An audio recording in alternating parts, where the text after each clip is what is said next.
Negeri ini memanggilmu kawan. Belajar bergerak berbagi untuk negeri. Guru penggerak majukan pendidikan. Guru penggerak menghamba pada murid. Kreatif rancang pembelajaran.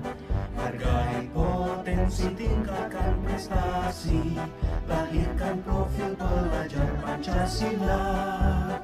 Belajar bergerak berbagi untuk negeri. Kita menjalin kolaborasi. Belajar bergerak berbagi untuk negeri. Demi bakti pada Ibu Pertiwi.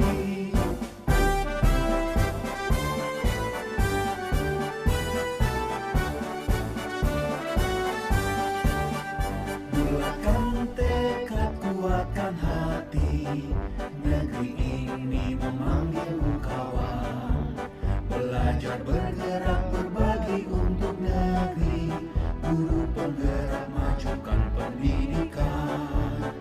Guru penggerak menghamba pada murid. Kreatif rancang pembelajaran. Hargai potensi, tingkatkan prestasi. Lahirkan profil pelajar Pancasila. Belajar bergerak berbagi untuk negeri. Kita menjalin kolaborasi. Belajar bergerak berbagi untuk negeri. Halo teman-teman Bu Yeni. Nah, hari ini kita akan membuat kesempatan kelas. Teman-teman Bu Yeni, coba lihat di sekeliling. Inginnya kelasnya seperti apa ya? Bersih. Bersih. Tidak rapi. Oh, rapi. Tidak ada warna coklat. Oh, enggak ada baju. Nah, Kami saling menyayangi. kami murid yang semangat belajar. Apa lagi? Perkataannya. Kalau ada yang mau sampah sembarangan di mana ya? Tong sampah. Mau sampahnya di mana? Di tong sampah. Berarti kita peduli dengan lingkungan sekitar. Kami yang peduli dengan lingkungan. Guru penggerak menghamba pada murid. Kreatif rancang pembelajaran. Hargai potensi, tingkatkan prestasi. Lahirkan profil pelajar Pancasila. Belajar bergerak berbagi untuk negeri. Kita menjalin kolaborasi. Assalamualaikum warahmatullahi wabarakatuh. Waalaikumsalam warahmatullahi wabarakatuh. Selamat siang Ibu guru hebat semuanya. Salam sehat dan bahagia untuk kita semua. Semoga kita diberi kesehatan dan kebahagiaan dalam menjalani kehidupan ini, terutama dalam mendidik putra-putri bangsa. Pertama dan utama sekali, marilah kita ucapkan rasa puji dan syukur kita atas kehadirat Allah Subhanahu wa Ta'ala. Karena berkat rahmat dan karunia-Nya jualah kita dapat berkumpul di sini dalam rangka acara sosialisasi modul 1 program guru penggerak, tentunya mengenai filosofi Ki Hajar Dewantara dan budaya positif di sekolah. Selamat bertatap salam. Tidak lupa kita hadiahkan buat arwah junjungan kita, yakninya Nabi besar Muhammad Sallallahu Alaihi Wasallam. Untuk beliau, Allahumma sholli ala Sayyidina Muhammad wa ala ali Sayyidina Muhammad. Baiklah, ibu-ibu hebat semuanya. Sebelum kita masuk ke materi, kita tonton video mengenai profil sejarah Bapak Ki Hajar Dewantara berikut.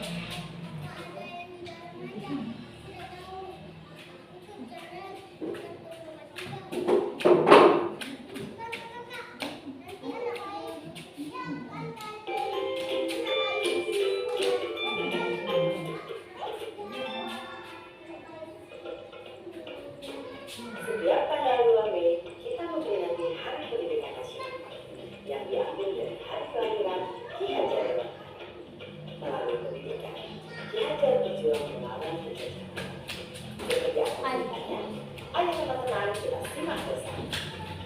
Ki Hajar Dewantara terlahir di Raden Masya Suryadi pada tanggal 2 1889. Ia dibesarkan dalam lingkungan Keraton Pakualam di Jogja. Ki Hajar sempat kuliah di Stovia atau sekolah dokter Hidung. Kemudian ia bekerja sebagai wartawan dan sebagai utusan media dan kaum muda. Sejak muda, Ki Hajar tentang pemerintah kolonial bersama Presiden dan Cipto Mangunkusumo. Ia mendirikan Universitas pada tahun 1912 yang bertujuan mencapai Indonesia merdeka. Akibat kritiknya pada pemerintah Belanda dalam tulisan Seandainya Aku Satu, Ki Hajar diasingkan ke Pulau Bangka. Desmond dan Cipto Mangunkusumo membela sahabatnya. Sehingga akhirnya tiga serangkai ini diasingkan bersama-sama ke Indonesia. Masa pengasingan Belanda di mana mendalami dunia pendidikan dan pengajaran. Pada tahun 1919, Ki Hajar kembali ke Amerika dan terus dalam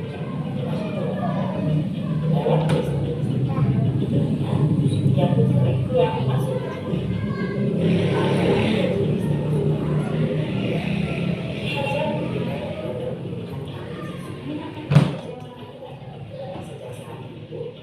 suatu saudaranya memakai nama Ki Hajar Dewantara. Anak-anak dari semua kalangan, baik bintang maupun anak dewasa, bisa bersekolah di planet sesuatu. Ingat suatu sebelum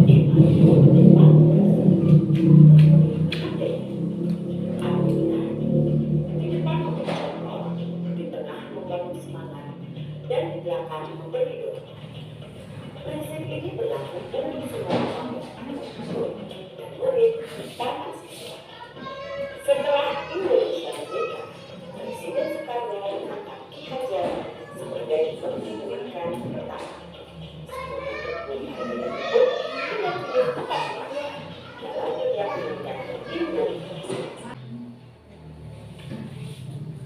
Setelah kita menonton video profil sejarah Bapak Pendidikan Nasional Ki Hajar Dewantara tadi, sekarang saya ingin bertanya kepada Ibu guru hebat semuanya, bagaimana pandangan Ibu mengenai sosok Ki Hajar Dewantara ini pada dunia pendidikan? Baiklah, setelah tadi kita menonton video mengenai Bapak Ki Hajar Dewantara, menurut saya beliau adalah sosok tokoh nasional yang sangat luar biasa perjuangannya dalam memajukan pendidikan di Indonesia agar dapat mencapai merdeka belajar. Terima kasih Ibu Eva atas pendapatnya mengenai sosok dari Bapak Ki Hajar Dewantara. Memang betul sekali kita rasakan bagaimana manfaatnya pada saat sekarang ini pada dunia pendidikan kita. Menurut Ki Hajar Dewantara, pendidikan adalah tempat persemaian benih-benih kebudayaan dalam masyarakat. Adapun tujuan pendidikannya yaitu menuntun segala kodrat yang ada pada anak-anak agar mereka dapat mencapai keselamatan dan kebahagiaan yang setinggi-tingginya, baik sebagai manusia maupun sebagai anggota masyarakat.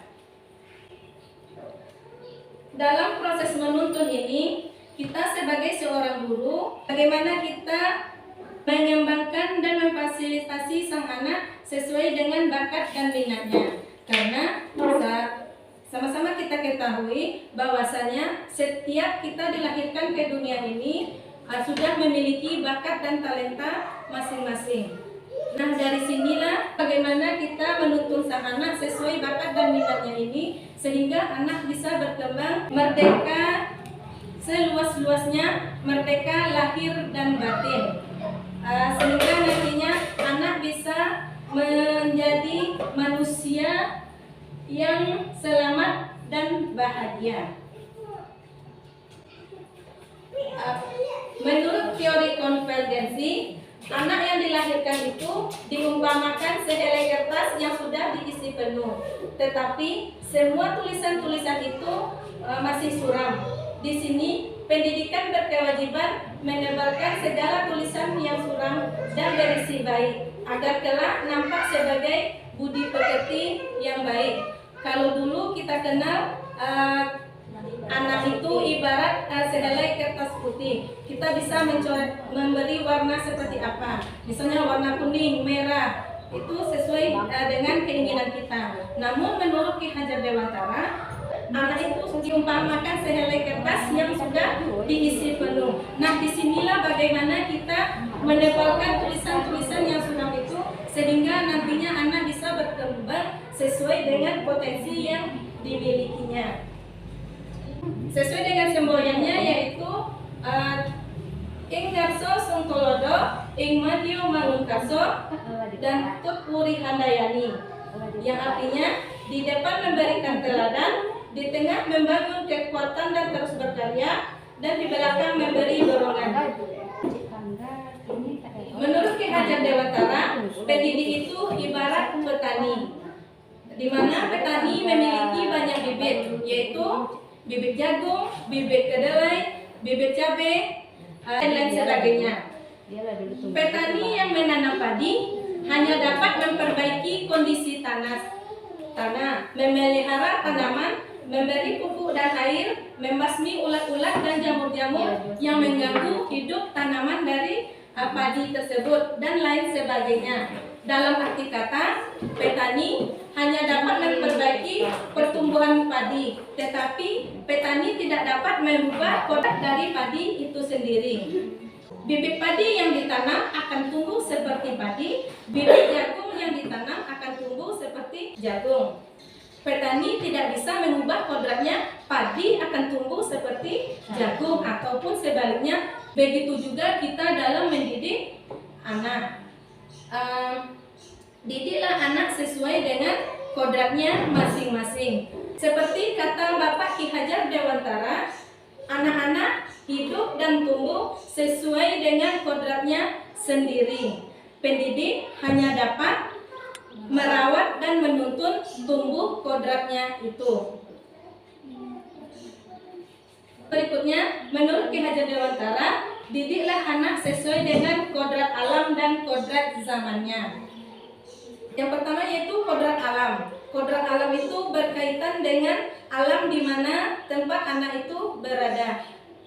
Yang kedua yaitu kodrat zaman. Kita kenal zaman sekarang yaitu zaman teknologi. Tentu cara mendidik kita sudah berbeda dengan zaman kita sekolah. Kita belum ada mengenal dengan teknologi. Untuk zaman sekarang kita mendidik anak sesuai dengan zamannya. Misalnya dengan menampilkan video-video pembelajaran dan memperkenalkan alat-alat teknologi yang bisa kita gunakan sekarang ini kepada anak. Berikutnya yaitu pendidikan berorientasi pada anak atau pendidikan itu berpusat kepada anak.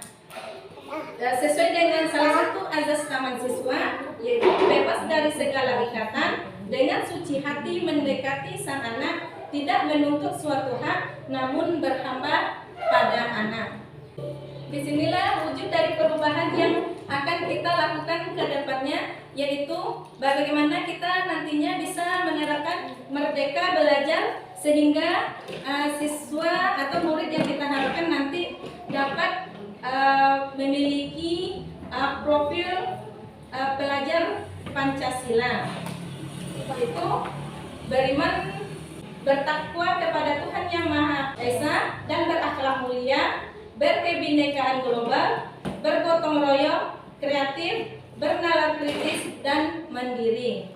Di sini budaya positif sangat diperlukan dalam menciptakan lingkungan tempat anak tumbuh dan berkembang sesuai dengan bakat dan minatnya.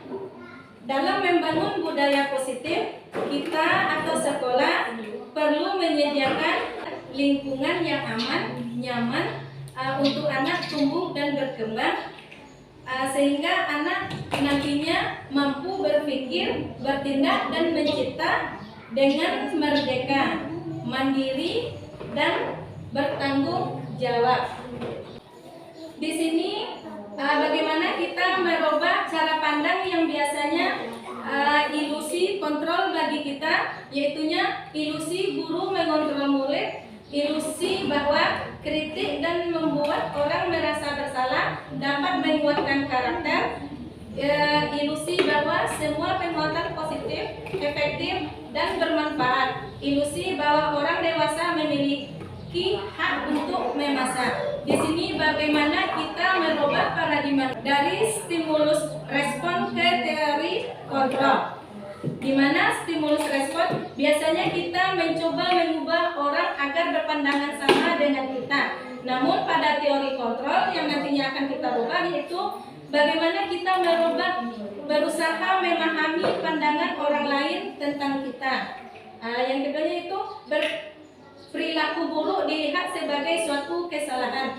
Ini biasanya terjadi pada kita di sekolah. Anak melakukan sesuatu, kita langsung ajak sang anak itu bersalah. Padahal semua perilaku memiliki tujuan. Yang stimulus respon berikutnya yaitu orang lain bisa mengontrol saya. Namun pada teori kontrol hanya Anda yang bisa mengontrol diri Anda. Anda tidak bisa mengontrol orang lain. Pemaksaan ada pada saat bujukan gagal. Kolaborasi dan konsensus menciptakan pilihan-pilihan baru. Dan selanjutnya pada stimulus respon, modal berpikirnya masih menang kalah. Namun pada teori kontrol, modal berpikirnya sudah menang dan menang. Disiplin positif merupakan unsur utama dalam mewujudkan budaya positif dalam mengembangkan karakter murid sehingga tercipta murid yang berprofil pelajar Pancasila. Bicara mengenai disiplin, apa yang terlintas dalam pikiran ibu-ibu semuanya dalam mendidik anak selama ini di sekolah? Mematuhi aturan. Patuh. Biasanya aturan itu dibuat oleh sekolah atau bagaimana, Ibu Eva? Kadang guru yang membuat aturan. Oh, biasanya hanya guru saja yang membuat aturan. Nah, ke sekolah hari itu pakai baju itu, kan itu kan aturan sekolah. Aturan. Betul sekali kata Bu Eva, disiplin itu berkaitan dengan aturan-aturan yang ada di sekolah. Karena menurut budaya kita, makna kata disiplin itu telah berubah menjadi sesuatu yang dilakukan seorang pada orang lain untuk mendapatkan kepatuhan. Kecenderungan umum adalah menghubungkan kata disiplin dengan ketidaknyamanan, bukan dengan apa yang kita hargai atau pencapaian suatu tujuan yang mulia. Namun di sini disiplin itu artinya belajar, di mana kita belajar disiplin diri, membuat orang menggali potensinya menuju sebuah tujuan. Dalam menciptakan disiplin positif di sekolah, di sini bagaimana kita mendidik sang anak dengan gembira, bukan lagi dengan hukuman. Berkaitan dengan disiplin, ada 3 motivasi perilaku manusia. Yang pertama, untuk menghindari ketidaknyamanan atau hukuman. Anak akan berpikir, apa yang akan terjadi apabila saya tidak melakukannya. Biasanya ini sering terjadi di sekolah. Ada ketiga motivasi ini. Motivasi yang ketiga inilah yang sangat diharapkan, karena motivasi yang nomor 3 ini untuk menjadi orang yang mereka inginkan dan menghargai diri sendiri dengan nilai-nilai yang mereka percaya merupakan motivasi intrinsik yang berasal dari dalam dirinya sendiri. Ki Hajar Dewantara menyatakan bahwa untuk mencapai kemerdekaan dalam konteks pendidikan kita saat ini, untuk menciptakan murid yang merdeka, syarat utamanya adalah harus ada disiplin yang kuat. Disiplin yang dimaksud di sini yaitu disiplin dari dalam diri sendiri yang memiliki motivasi internal. Sama halnya dengan motivasi yang ketiga, yaitu menjadi orang yang mereka inginkan dan menghargai diri sendiri dengan nilai-nilai yang mereka percaya. Karena motivasi yang ketiga ini merupakan motivasi inspirit yang berasal dari dalam diri sendiri. Nah, kita masuk kepada keyakinan kelas. Untuk menciptakan disiplin yang positif di sekolah, kita perlu membentuk keyakinan kelas di sekolah. Nah, di sini kenapa harus keyakinan kelas? Kenapa tidak peraturan kelas yang kita terapkan di sekolah untuk mencapai disiplin positif di sekolah? Ya, silakan Ibu Linda. Kalau menurut saya kenapa harus keyakinan kelas? Keyakinan kelas, kenapa tidak peraturan kelas? Kalau peraturan kelas itu dibuat biasanya ya dibuat oleh pendidik ataupun guru kelas tersebut. Tapi kalau keyakinan kelas itu merupakan kesepakatan kelas yang sudah dibuat oleh antara murid dan guru, yang mana nanti akan menjadi acuan bagi kita di kelas tersebut untuk melakukan proses pembelajaran yang sesuai dengan kesepakatan yang telah dibuat. Jadi anak merasa tidak terpaksa untuk melakukan apapun yang telah kita sepakati karena itu datangnya dari anak dan kita juga menguatkannya di sana. Betul sekali Ibu Linda.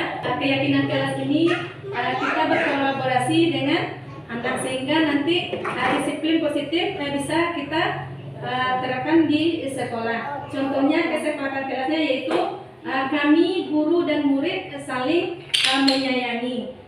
Yang kedua yaitu kami murid yang semangat belajar. Yang ketiga kami murid yang peduli dengan teman-teman. Setiap perbuatan atau tindakan yang dilakukan oleh seseorang dilandasi oleh 5 kebutuhan dasar manusia. Yang pertama yaitu kebutuhan bertahan hidup. Yang kedua kebutuhan cinta dan kasih sayang. Yang ketiga kebutuhan penguasaan. Yang keempat kebebasan. Dan yang kelima kesenangan. Contohnya yaitu ibu guru bilang aku tidak boleh bersenandung sewaktu mengerjakan tugas. Katanya kelas harus tenang, tidak ada suara. Padahal kan aku suka dan senang menyanyi. Nah, dari sini kebutuhan apakah yang diharapkan oleh seorang anak ini? Ya, di sini anak mengharapkan kebutuhan kesenangan. Yang kedua contohnya, ibu guru tidak menyapaku hari ini. Padahal aku pakai jepit rambut baru. Nah, dari sini kebutuhan apakah yang diharapkan oleh anak? Cinta dan kasih sayang. Cinta dan kasih sayang. Nah, yang ketiga contohnya, aku bosan masa belajarnya cuma gitu-gitu aja. Dengerin ibu guru aja. Kebebasan. Nah, di sini anak ingin kebebasan. Dalam mengontrol sang anak, kita harus memahami ada 5 posisi kontrol kita sebagai seorang guru. Yang pertama yaitu sebagai penghukum. Yang kedua, membuat orang merasa bersalah. Yang ketiga, sebagai teman. Yang keempat, sebagai monitor atau pemantau. Yang kelima yaitu sebagai manajer. Posisi dalam kita mengontrol murid, ada baiknya kita sudah sampai titik yang paling atas yaitu pada posisi manajer. Jika anak melakukan suatu kesalahan untuk menciptakan disiplin positif di sekolah, maka dilakukan restitusi. Restitusi adalah proses menciptakan kondisi bagi murid untuk memperbaiki kesalahan mereka, sehingga mereka bisa kembali pada kelompok mereka dengan karakter yang lebih kuat. Untuk mengatasi permasalahan atau tindakan yang tidak sesuai dengan keyakinan kelas, maka dilakukan segitiga restitusi. Ada 3 langkah segitiga restitusi, yaitu yang pertama, menstabilkan identitas. Yang kedua, langkah segitiga restitusi yaitu validasi tindakan yang salah. Dan yang ketiga langkahnya yaitu menanyakan keyakinan. Nilai-nilai apa yang telah kita sepakati. Kita menanyakan kembali kepada anak tentang keyakinan kelas yang telah kita buat bersama dengan anak. Demikianlah presentasi mengenai modul 1 pendidikan guru penggerak, yaitunya mengenai filosofi Ki Hajar Dewantara dan menciptakan budaya positif di sekolah. Assalamualaikum warahmatullahi wabarakatuh.